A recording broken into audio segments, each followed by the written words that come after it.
Welcome to your home kitchen. Friends, welcome to your home kitchen. આજે અમે તમને લીલા ચણાની હરા ભરા કબાબ કેવી રીતે બનાવી તે અમે તમને બતાવીશું. અમે તમને આજે કબાબ બતાવીશું. એ કબાબમાંથી તમે બીજી વેરાયટી કેવી રીતના બનાવી શકો, જેમ કે બર્ગર. આ જ કબાબ આપણે બર્ગર પેટીમાં ઉપયોગ કરી શકીએ છીએ અને બર્ગર બી બનાવી શકીએ છીએ. પાઉં સાથે બી મસ્ત આપણે પાઉંમાં બી ખાઈ શકીએ છીએ. સેન્ડવિચમાં બી હું તમને બતાવીશ કે કેવી રીતના લગાવીને આપણે બનાવીને ખાઈ શકીએ. તેમજ આની તમે ફ્રેન્કીમાં બી આ પેટીસ રાખી, આ કબાબ રાખી અને તમે બનાવી શકો છો. હેલો ફ્રેન્ડ્સ, આજે આપણે જે વિન્ટર સિઝનમાં જે લીલા ચણા મળે છે તેની આપણે આજે કબાબ બનાવીશું, હરાભરા કબાબ બનાવીશું. આ મેં અડધો કિલો જે આપણે પોપટા આવે છે એમાંથી જે આ ચણા નીકળ્યા છે તે આટલા છે એટલા લીધા છે. એના માટે આપણને હરાભરા કબાબ માટે આપણને લીલા ચણા જોશે, લીલા કાંદા, લીલા ધાણા, ફુદીનો, મરચા આપણને સ્વાદ મુજબ આપણને જેટલું તીખું ખાવું હોય એ પ્રમાણે 3-4 તમે નાખી શકો છો. અદરક લસણની પેસ્ટ, ચાટ મસાલો, નમક સ્વાદ અનુસાર, હિંગ અને આ ચણાનો લોટ છે તે 5 ટેબલ સ્પૂન લીધેલો છે મેં. આ ચણાનો લોટ છે તમે નાખતી વખતે થોડો પહેલે નાખવાનો, એ પ્રમાણે થોડો વધતો ઓછો આપણે કરી શકીએ છીએ. ગરમ મસાલો અને મરી પાવડર એ 5 ટીસ્પૂન નાખવાનું આપણને. તો હવે આપણે પહેલે ચણાને ગ્રાઇન્ડ કરી નાખીશું અને પછી આપણે એમાં બધા મસાલા મિક્સ કરી અને આપણે કબાબ બનાવીશું. તો પહેલે આપણે ચણાને ગ્રાઇન્ડ કરી નાખીએ. એ વખતે આ મરચા છે આપણી પાસે આખા, તે બી એમાં અંદર નાખી દેવાના ગ્રાઇન્ડ કરતી વખતે, એટલે એમાં બરાબર મિક્સ થઈ જાય. હવે ફ્રેન્ડ્સ, આપણે આ ચણા અને લીલા મરચા બે ગ્રાઇન્ડ કરી લીધેલા છે. હવે આપણે આ બધું મિક્સ કરીશું.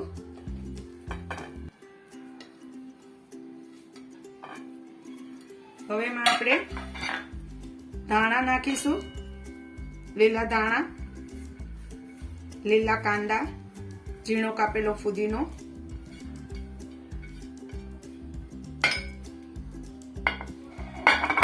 હિંગ, ચાટ મસાલો,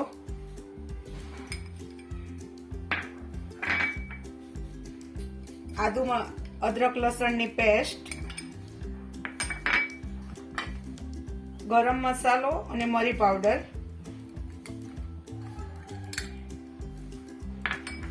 અને આને પહેલા આપણે બધું મિક્સ કરી લેશું. નમક સ્વાદ અનુસાર આપણને કરવાનું. આ બધું પહેલે મિક્સ કરી અને પછી આપણે ચણાનો લોટ આમાં મિક્સ કરીશું ફ્રેન્ડ્સ.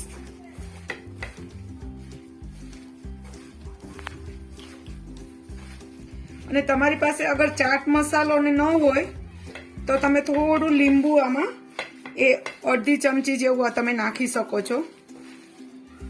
આ એકદમ ફટાફટ તમારી પાસે ચણા જો છીલેલા હોય તો તમારું થઈ જાય. અને આને તમે પહેલે મિક્સ કરીને બી પણ ફ્રીજમાં રાખી શકો અને પછી તમને જ્યારે ખાવાના હોય ત્યારે કબાબ બનાવી અને તળી લેવાના. અને આના માટે થઈને હું તમને આનું બર્ગર પાઉં સાથે, સાદા પાઉં સાથે, યા તો આ પેટીસ તમે મેયોનીઝ ને બધું લગાવી અને સેન્ડવિચ આપણે બ્રેડ સાથે ને તમે બચ્ચા લોકોને આપી શકો છો. આ એક બહુ હેલ્ધી વસ્તુ છે. હવે આપણે ચણાનો લોટ મિક્સ કરીએ.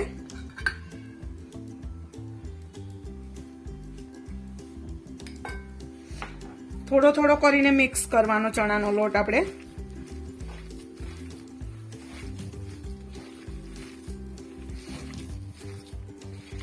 ચાર 5 ટેબલ સ્પૂન જેટલો, 5 ટેબલ સ્પૂન જેવો જાય છે આમાં ચણાનો લોટ. આની અંદર તમે સૂકા કાંદા બી તમને ગમતા હોય તો તમે નાખી શકો,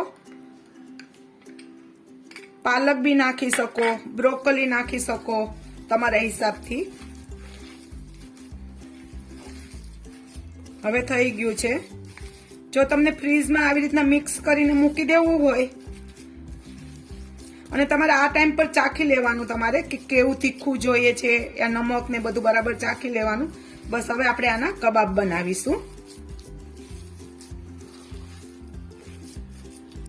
હવે આપણે જો 10 મિનિટ જેવું રહેવા દીધું છે અને હવે આપણે આના કબાબ વાળશું. કબાબ તમને જેવા ગમે એવા નાના મોટા શેપ બી તમે તમારા હિસાબથી કરી શકો છો.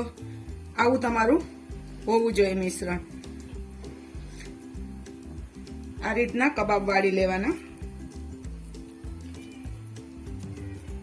નો ફાવે તો આમ ગોળ રાઉન્ડ કરી અને આમ દબાવી દેવાનું હલકા હાથે.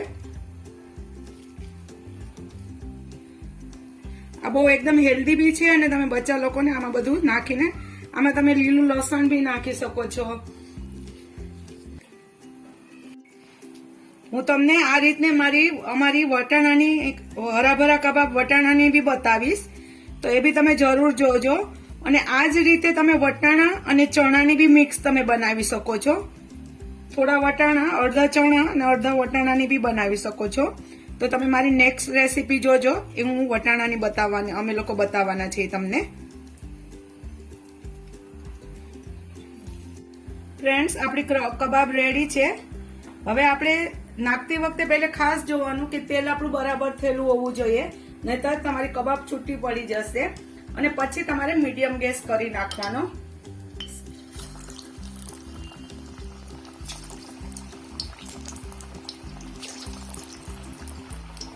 જો તમારું તેલ બરાબર નહીં થયું હશે તો કબાબ છૂટી પડી જશે. એટલે પહેલે ફાસ્ટ ગેસ રાખીને તેલ બરાબર થવા દેવાનું. અને પહેલે તરત જ આને આપણે ફરાવવાની નહીં, થોડી થઈ જાય પછી આપણે આને ફરાવીશું.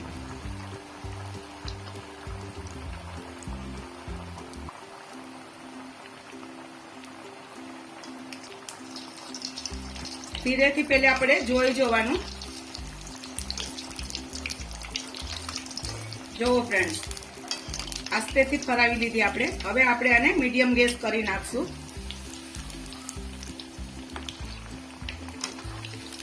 જોવો તમે, હવે થોડા મીડિયમ ગેસ પર આને આપણે થવા દેશું. આ રીતના ધીરા પર થવા દે. જો થોડી ફૂલી બી છે આપણે કઈ સોડા બાય કાર્બે કઈ નાખ્યું નથી, છતાં બી એકદમ ક્રિસ્પી થશે આપણી.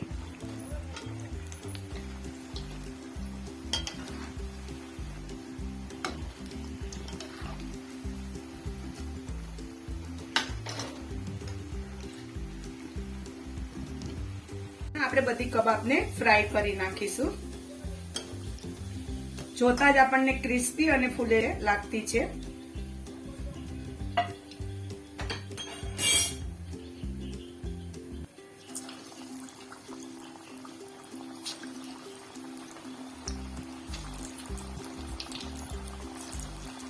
જ્યારે કબાબ તમે બીજી વખત બી નાખો ત્યારે તમારું તેલ એકદમ થેલું હોવું જોઈએ, નહીં તો તમારી કબાબ છૂટી પડી જશે.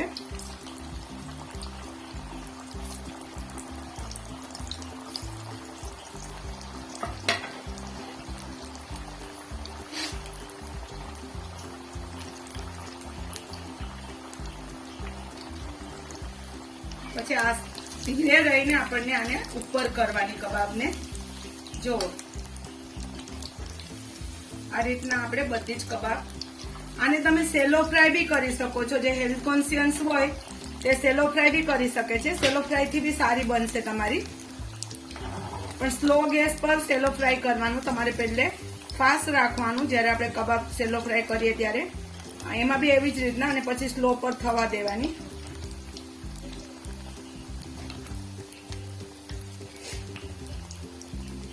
ફ્રેન્ડ્સ, જો આપણી બધી કબાબ ફ્રાય થઈને રેડી છે. હવે આને આપણે ગ્રીન ચટણી સાથે સર્વ કરીશું.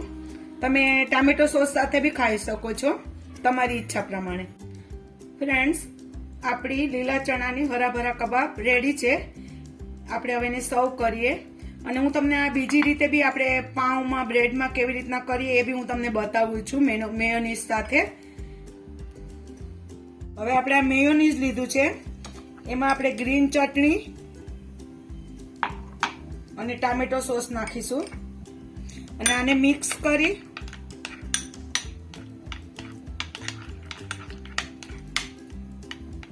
અને પેલે બ્રેડમાં આપણે બટર લગાવીશું.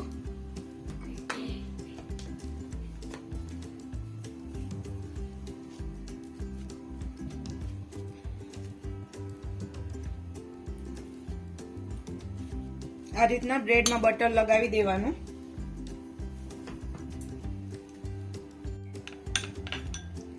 હવે આપણે આમાં પહેલા બટર લગાવ્યું બ્રેડમાં, પછી આપણે આ મેયોનીઝ અને ગ્રીન ચટણીને સોસ વાળું લગાવીશું. એમાં આપણે કબાબ મૂકીશું. કબાબને થોડી દબાવીને મૂકી દેવાની, નહીતર પછી તમે 2 કબાબ બી મૂકી શકો છો આવી રીતના. અને પાછું આપણે આના ઉપર તમે કાંદા ટામેટા એ બી રાખી શકો છો તમારા હિસાબથી, તમને જેવી રીતના કરવું હોય એ પ્રમાણે. આ રીતના. અને આના ઉપર આપણે ગ્રીન ચટણી લગાવીશું. આવી રીતના બી તમે બચ્ચાને બનાવીને આપશો તો બહુ સરસ લાગશે. અને આ તમે ટિફિન બોક્સમાં બી આપી શકો છો. ના, આ જ રીતના હું તમને પાઉંમાં બી બતાવું છું. પાઉંને એવું હોય ને તો પહેલે તમારે પેનમાં તમે થોડું ગરમ બી કરી શકો છો. પહેલે આપણે જેવી રીતના પાઉંભાજીમાં પાઉં ગરમ કરીએ એ રીતના. અને પછી પહેલે આપણે આમાં બટર લગાવીશું. અને આમાં બી તમે ટામેટા અને કાંદાની ને બધી સ્લાઇસ તમે રાખી શકો છો. અને સોસ તમે તમારા હિસાબથી કોઈ બી તમે વાપરી શકો છો. આ રીતના. અને આની અંદર આપણે ચીઝ બી નાખીશું થોડી.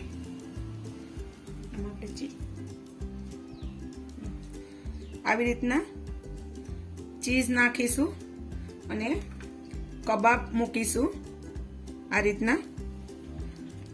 આવી રીતના પાઉં સાથે બી તમે કરી શકો. અને આપણે આ કર્યું છે એમાં બી આપણે આમાં અંદર બી ચીઝ નાખી શકીએ છીએ. આમાં